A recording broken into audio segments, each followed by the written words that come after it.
Well, hello again. It's Lee Thurburn, and you're on Livestreamly, and I'm glad you're back. So today we're going to have, I think, a really interesting conversation. I'm going to do something a little different today. I'm going to share some interactive stuff by launching my browser and show you some things. Before I get started, I want to, as usual, make sure that you know a few things about Livestreamly and why we're here. So Livestreamly, let me move this camera over a little bit. Livestreamly is all about helping you grow your business faster. Apricot Rocket is the platform technology that we've developed, and Apricot Rocket and Livestreamly, and in fact, everything I do is devoted to one thing and one thing in specifically, and that is to helping small businesses grow faster by getting more clients and running their businesses more efficiently. So the Apricot Rocket technology is a very interesting, I think. Of course, I built it, so what else am I going to think, right? It's a very interesting online software platform that fits in between Facebook and LinkedIn. Our purpose is to help small businesses get customers. In fact, we guarantee it. If you want to get more customers for your business, go to apricotrocket.com, create an account. It's free. Try it. And then when you upgrade, that's when the guarantee kicks in. And we'll show you literally, specifically, how to position your company to use the technology to get more customers. And then we guarantee results. But that's what we're all about, is helping you grow your business faster, earn more money, retire earlier, be wealthier, all that kind of good stuff, right? And so who doesn't want that? Livestreamly is a program devoted to helping make those things happen. But our focus here is to share information that you may or may not be familiar with that'll help you grow your business faster. And so with that end in mind, I'm going to go ahead and begin. But first, I want to tell you about a guy that I think you need to get to know, and his name is Bob Hampton. Bob is both a CPA and an experienced financial advisor, and his focus is on your end game for your business. He is a business financial planner, and he works with a lot of successful companies, has for years, to help them position themselves for that last stage of the game when you sell your company. And it quite honestly makes a tremendous amount of difference whether you've prepared in advance or not for that day when it gets here. You can save a tremendous amount on taxes and have a lot greater wealth to enjoy in your retirement years. And honestly, that's why we all start businesses, right? Because we want to create wealth. And we have other motives. We want to do good. We want to help we have an audience that we want to help. There's all kinds of reasons why we do it. But fundamentally, it's because we want to be able to retire and retire comfortably and enjoy those years of our lives. So get to know Bob. Go to livestreamly.com, click on the Bob Hampton link, and get to know him. All right. I am now going to close that, and I'm going to share my screen.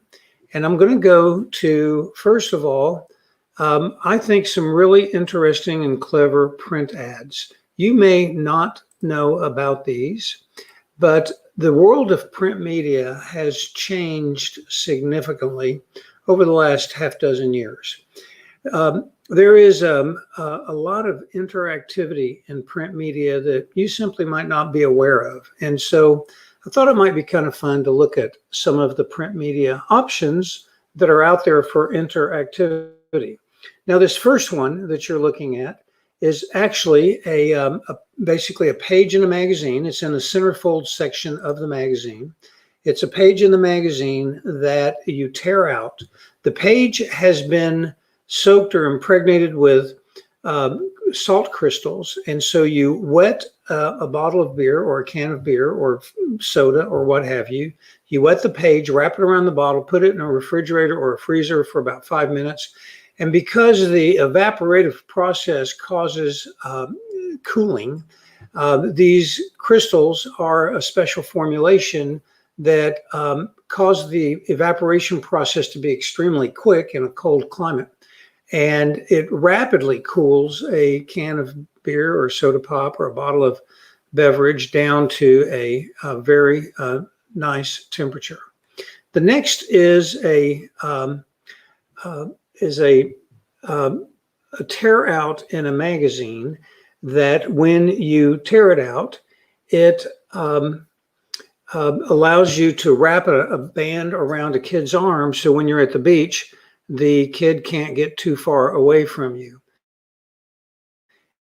And I'm just going to click over here and just make sure that I did the correct sharing.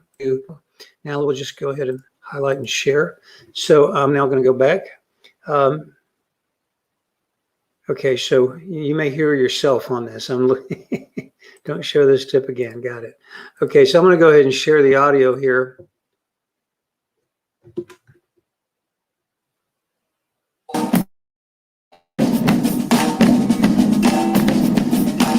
This again is a sun protection company called Nivea that provides sunscreens, and so they've advertised their sunscreens in a magazine and provided a neat little device in the magazine that helps parents protect their kids from getting lost if they run off. And so the magazine comes with a strip on the side of a page that you can tear out, and then you can wrap it around your child's arm. And first you're going to want to activate it by downloading an app from the internet and putting it on your phone. So you download the app, and it basically is a tracking device. You know, it's like kind of trackers that you see in spy shows, you know, like Burn Notice and things like that, where you track kids. So you put it on, and the kid runs off, and then it does a little tracking thing. I think you got the idea. I'm going to go ahead and stop here. But that's an interesting interactive device. The next one I'm going to show you is an example of a Motorola phone that allows you to click a button and see the actual phone change colors inside the page of a magazine. And here you can see how the inside of the page is constructed. The buttons are basically a little simple keypad, if you will. There's a battery, and then there's a little microchip, and then there's a little screen, and it just changes colors so that the phone looks like it's changing colors. This is a particularly interesting one. I thought very, very trick, and it gets a tremendous response. And so basically what happens is to get creative directors at advertising companies to listen to the music of a particular artist. Now, this was done in Europe. The advertising company that wanted to launch this campaign sent out a real vinyl record that's orange. You can see it there. And for people to be able to play it, they actually intrigued people with a real vinyl record and caused them to want to open the package. Of course, a lot of marketing is really simply about getting people to open the package and look at or read the materials that you want them to read. So they sent this advertisement out in a package, and you use the phone. Well, I should have been playing this while I was talking, but they use the phone to download an app and make it possible for Contour, people, the world's biggest dance music label, wanted to promote the new Boris Dlugosch track to the advertising industry. But the target audience, agency creative directors, notoriously ignore promo CDs. So for their mailing, Contour used what all good DJs use to grab their audience: real vinyl.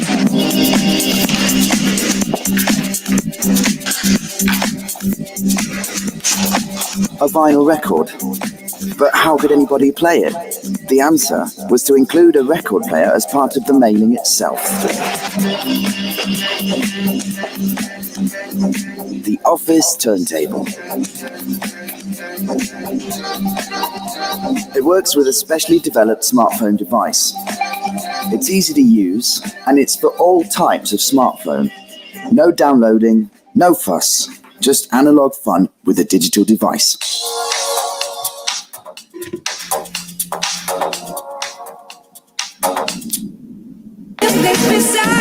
Okay, I think you get the idea. It is a very trick little combination of what I call Lumpy Mail and technology integrated together. We're going to talk more about Lumpy Mail in a minute. Peugeot had a neat little advertisement. You basically hit a page and an airbag deploys. So if I show you this one, you'll see that it's pretty quick little watch here.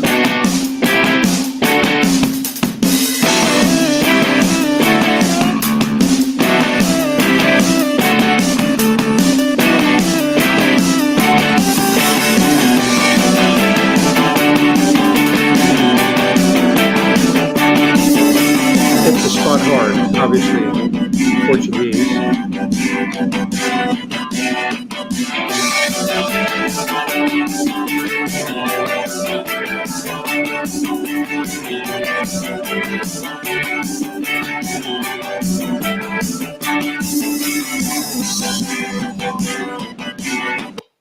I'm going to stop there, but basically you can kind of get the idea.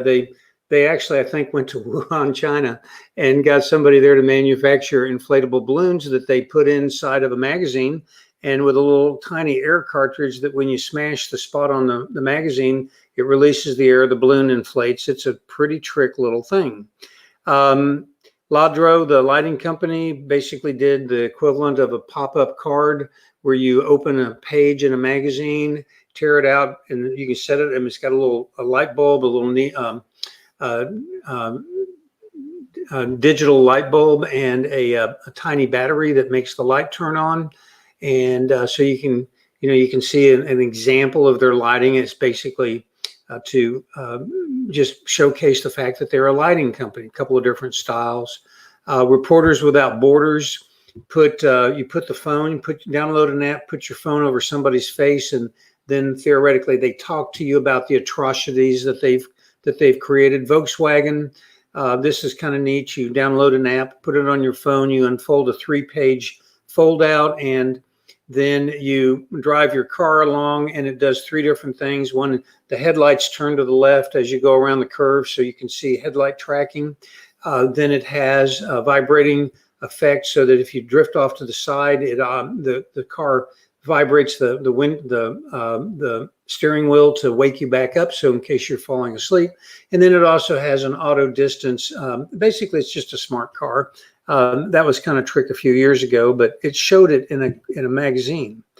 Let's see, another interesting one is this one. Nivea, again, the same sunscreen people, put a small solar pad to do a trickle charge on a cell phone inside of a magazine to make it interactive and get you to go, wow, that's cool. And then this one's kind of neat. This is basically this is a sheet of paper that when you hold it up to a bright light or to the sun, basically it becomes a very colorful sheet of paper. So those are a variety of techniques to be able to make print media interactive. Why is that an important topic? Well, it's an important topic primarily because it is an interesting example of what I lump together into the genre of lumpy mail.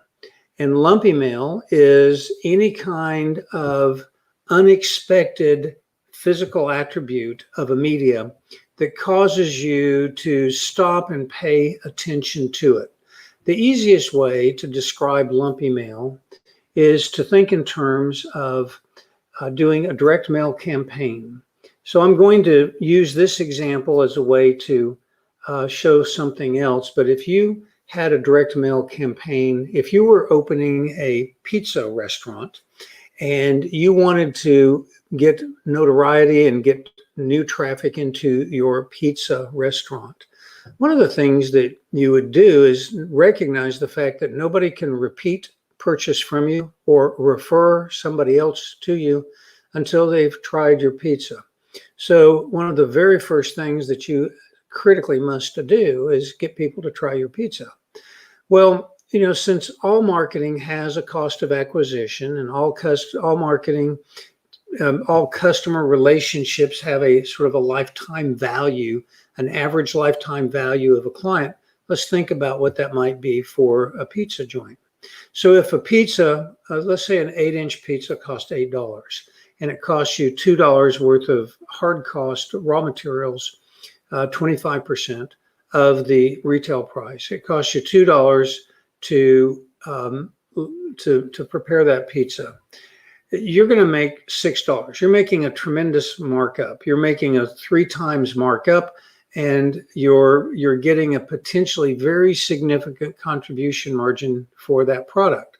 So how much is a client worth to you? Well, if the average person is going to eat pizza once a month for 5 years, then once a month, you're going to make $8 in gross and $6 contribution margin. So $6 contribution margin times 12 months is $72, times 5 years is $350, $360 of contribution that you're going to make over the course of 5 years with that client. So let's presume that that's your lifetime value of a client. What would you be willing to pay to get that client? Would that client, if you wanted to buy that cash flow stream, would you be willing to pay $10, $20, to get a client like that? Certainly that seems reasonable, to pay $10 or $20 to be able to put into your pipeline a client that's going to be worth $350 over the next 5 years. So how do you get that client to come in? Well, as a small business owner, you have a variety of options. You can use traditional single directional media. You can use interactive digital media, which is more 21st century. But you can also look at the different options and say, how do I actually use them? And so let's just talk about specifically a direct mail campaign where you send an envelope and there's something in that envelope.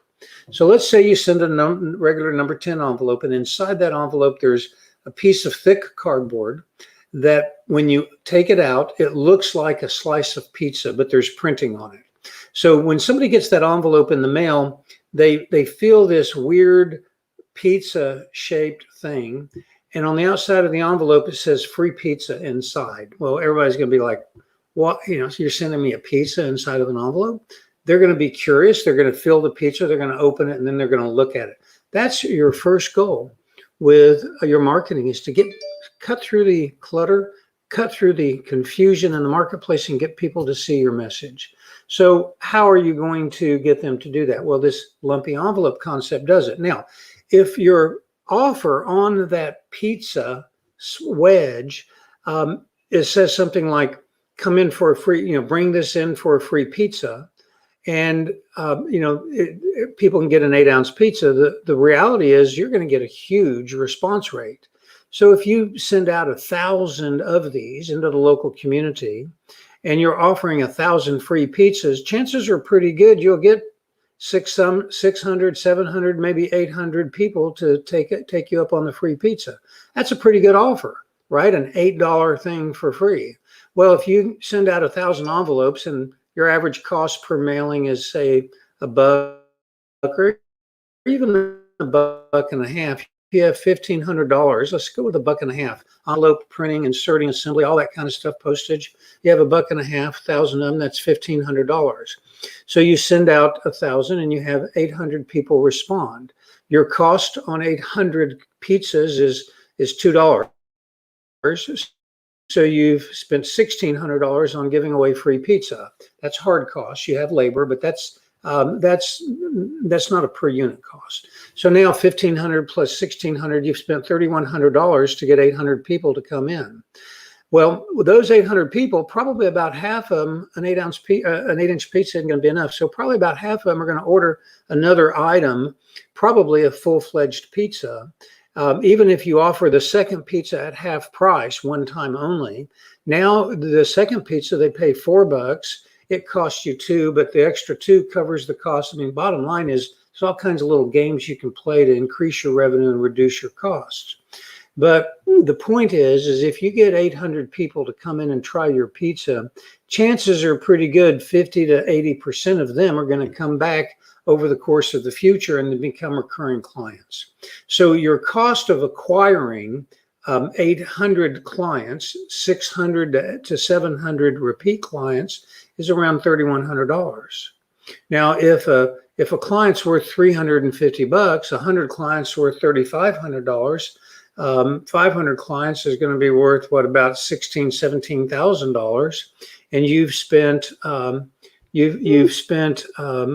$3,000 to get them to come in, not including the offset of additional purchases. That's a pretty good marketing program.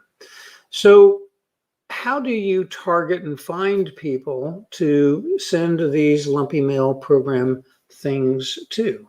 Well, that's actually an interesting question.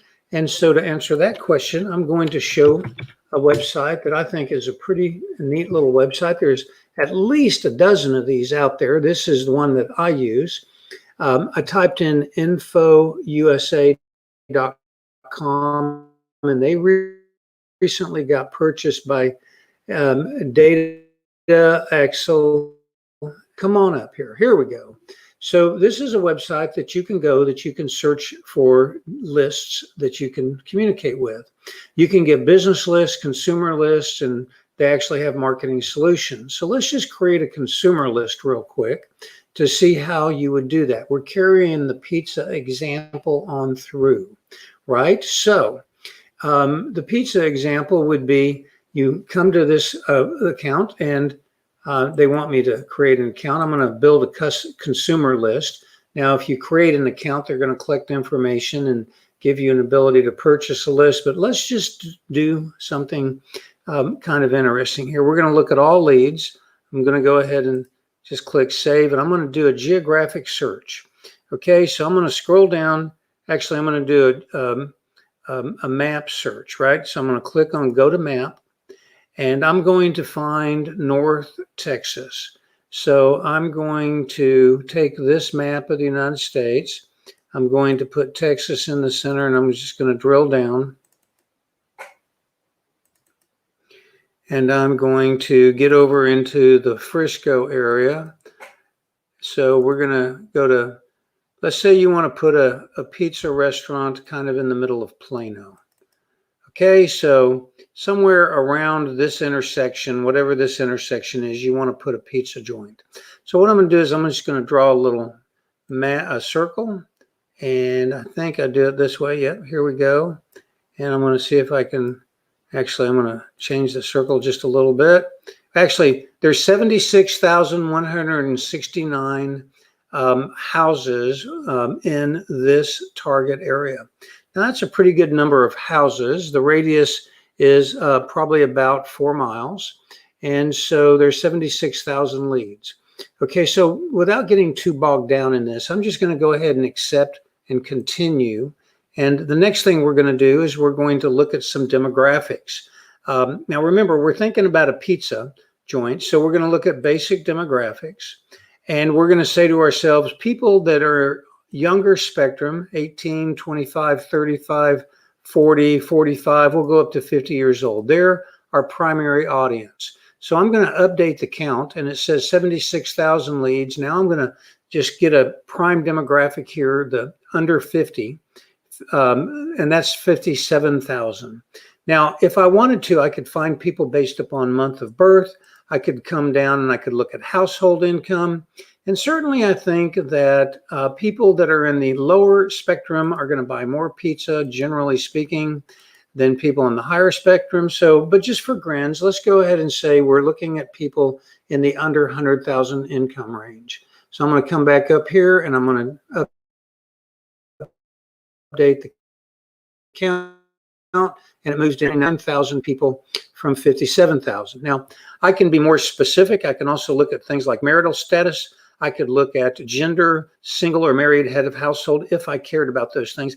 I don't think it really matters for pizza, so I'm going to just move on to housing and finance.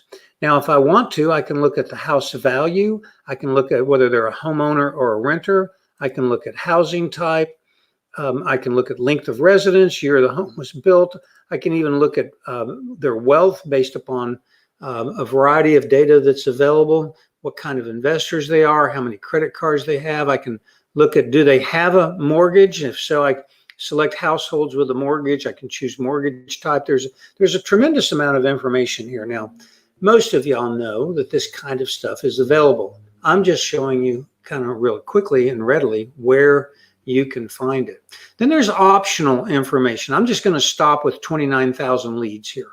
That list, by the way, I've purchased lists of 1,000 in the 1,000 names range in the past, and they typically run around $600 for 1,000 names. So 30,000 would be 30 times 600, which would be about $18,000. Typically, you're going to be able to negotiate with them, and a list of that size would probably cost you something in the neighborhood of, probably $12,000.